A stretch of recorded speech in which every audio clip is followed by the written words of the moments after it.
ఈశాన్య రాష్ట్రాలు కావచ్చు నిర్లక్ష్యం కాబట్టి, లేకపోతే జమ్మూ కాశ్మీర్ అటువంటి పరిస్థితి. ఆదిలాబాద్ జిల్లాలో స్వాతంత్ర దినోత్సవ వేడుకల్లో మాజీ మంత్రి జోగు రామన్న పాల్గొన్నారు. పలువురు మహానీయుల త్యాగాల ఫలితంగానే దేశానికి స్వాతంత్ర్యం లభించిందని, వారి పోరాట స్ఫూర్తిని ఆదర్శంగా తీసుకుని ముందుకు సాగాలని అన్నారు. అనంతరం బీఆర్ఎస్ పార్టీ కార్యాలయంలో జాతీయ జెండాను ఆవిష్కరించారు. తెలంగాణను అభివృద్ధి పదంలో తీసుకెళ్లేందుకు మాజీ సీఎం కేసీఆర్ ఎంతో కృషి చేస్తున్నారని రామన్న పేర్కొన్నారు.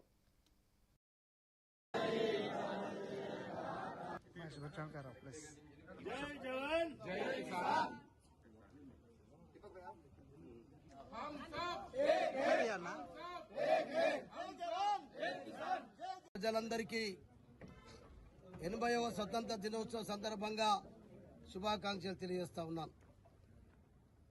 ఎందరో మంది మహానుభావుల యొక్క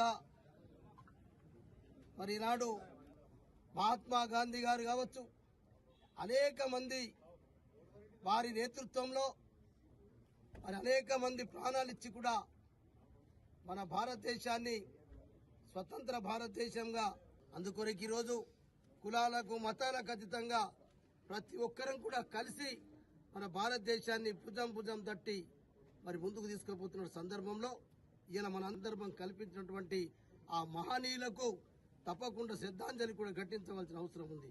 అందుకొరకే మరొకసారి కూడా దేశ ప్రజలందరికీ మరి ఈరోజు మరి స్వతంత్ర దినోత్సవ శుభాకాంక్షలు.